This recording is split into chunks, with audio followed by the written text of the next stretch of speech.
I have a grandmother with supernatural powers. Just one meal made me grow to over 300 pounds.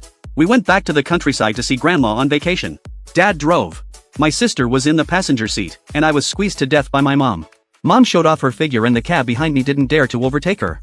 After 2.5 years, we finally arrived at our destination. Mom landed gently. As soon as Dad got out of the car, he saw my super grandma. He couldn't wait to give him a hug.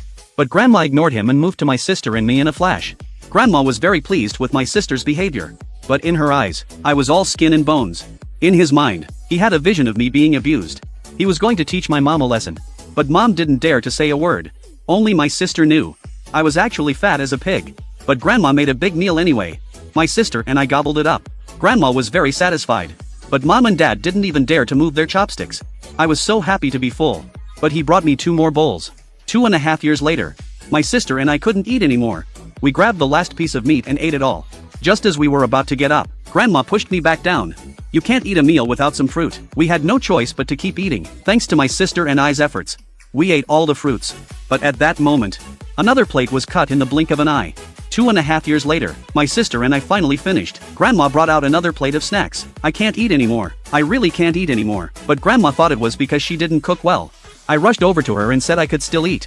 And that Grandma's food was the best. So, when I came back from my hometown, I rushed to call Grandma back. Grandma was planting vegetables. When she picked up the phone, Grandma and I were chatting happily. But who would have guessed that my stomach would growl? When my sister came home from school, she saw her grandmother cooking. Under Grandma's charitable gaze, she had no choice but to surrender. Seeing a little flying ghost, she thought she was starving like a leaf. So he rushed to feed her. That's my grandma. She always thought I didn't have enough to eat. But I never felt bad about it.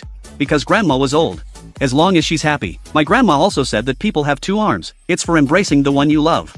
You should cherish the people in front of you. People who drink too much can see things that ordinary people can't. Today, this little yellow hair had bad luck.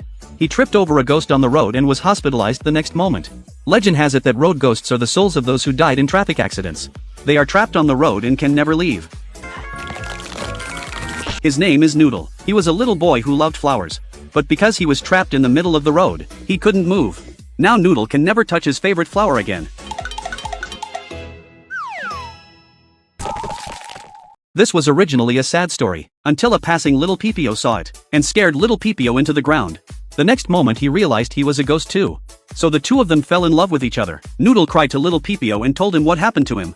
Little Pipio understood and promised to take care of him.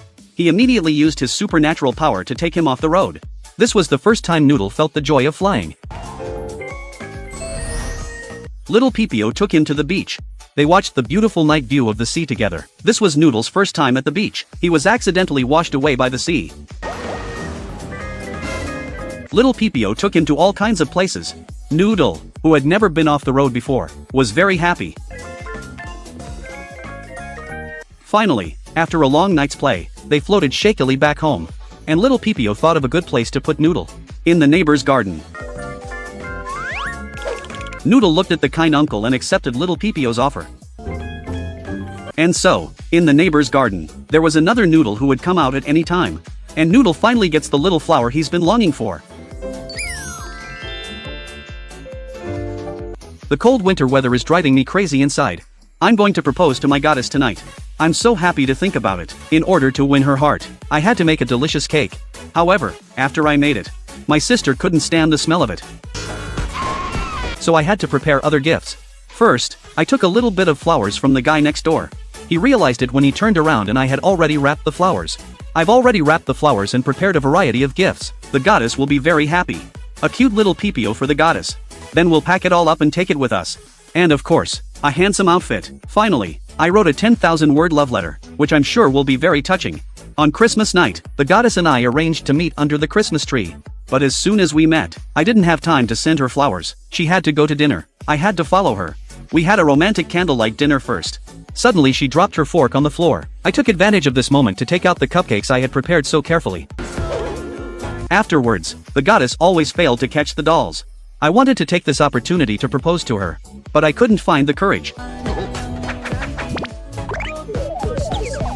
Soon it was time to part again. In order not to miss such a good opportunity today, I finally summoned the courage to take out all the gifts. The goddess was stunned on the spot, and I instantly expressed my love to her.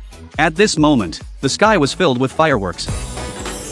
The pedestrians on the roadside blessed us, but what I didn't expect was, the goddess became angry because of her shyness. She punched me hard. As expected, she's the woman who's going to be my wife. She's just like my mom and sister. When I fainted, the goddess put a love letter on my head. It was a happy Christmas Eve.